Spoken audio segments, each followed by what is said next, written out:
Good Morning Business. Le débat. Oui, ce sont les eurodéputés qui ont adopté hier ces nouvelles orientations de la politique agricole commune pour les 7 prochaines années, Nicolas Dose. Absolument, 387 milliards d'euros pour ce budget septennal. Alors il y a deux éléments vraiment nouveaux à retenir dans ce qui a été décidé hier. Le premier élément, c'est qu'il faudra être plus vert qu'avant pour obtenir les crédits européens, et qu'on va redonner aux États la main sur la gestion de la PAC pour gérer en fait les crédits et comment on va accorder ces crédits en fonction des spécificités de chaque pays. Donc ça veut dire qu'aujourd'hui, 25% des aides devront être vertes. Si vous voulez toucher l'intégralité de ce qui vous revient en théorie, il faudra faire de la biodiversité, faire de la diversification des cultures, de la jachère, utiliser moins d'antibiotiques. Aujourd'hui, on considère qu'on a 30% de l'agriculture en Europe qui répond à ces critères, et l'objectif, c'est d'aller à 90%. Et donc il y a eu des réactions. Alors évidemment, les Verts et les ONG ont considéré que c'était pas assez vert, que ça n'allait pas assez loin en termes d'engagement écologique. Et puis, ils s'inquiètent aussi un petit peu du fait qu'on redonne la main aux États. D'abord parce que les États... Enfin, ils s'imaginent d'ailleurs que certains États, pour les moins démocratiques d'entre eux, pourraient carrément détourner des fonds. Et puis que le fait que les États aient la main sur à peu près tout le dispositif leur permettrait de ne pas respecter les objectifs. Vous prenez la FNSE en face, qui, elle, s'est émue et s'est inquiétée de voir l'ensemble des contraintes nouvelles qu'on mettait sur le dos des agriculteurs.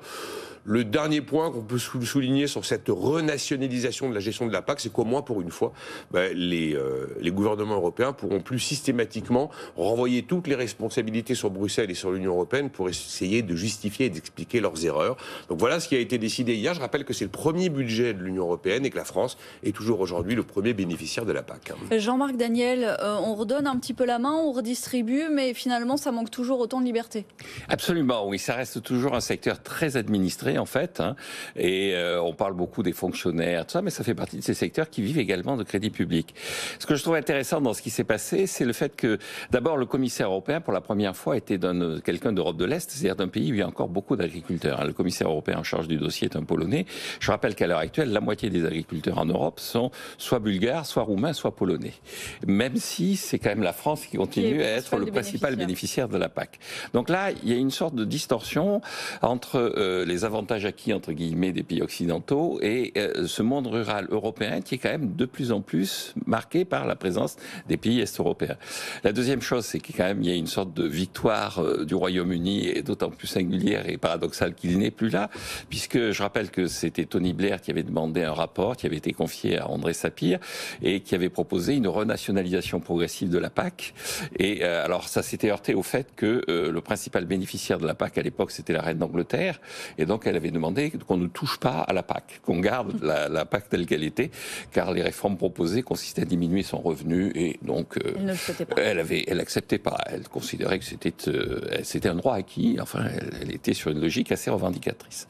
Mais le fait de renationaliser va dans le sens d'une idée, c'est que effectivement l'agriculture vraiment n'est pas quelque chose d'un enjeu économique tel que c'était en 1960. En 1960, quand on a lancé l'Europe et la PAC, l'Europe était importatrice nette de produits agricoles. Maintenant, elle se nourrit, elle est exportatrice. Elle n'a pas le même enjeu sur le plan de sa vie au quotidien que ce qu'il pouvait y avoir dans les années 60. Et il est assez normal que finalement l'Europe se définisse par rapport à des priorités autres que le fait de nourrir sa population.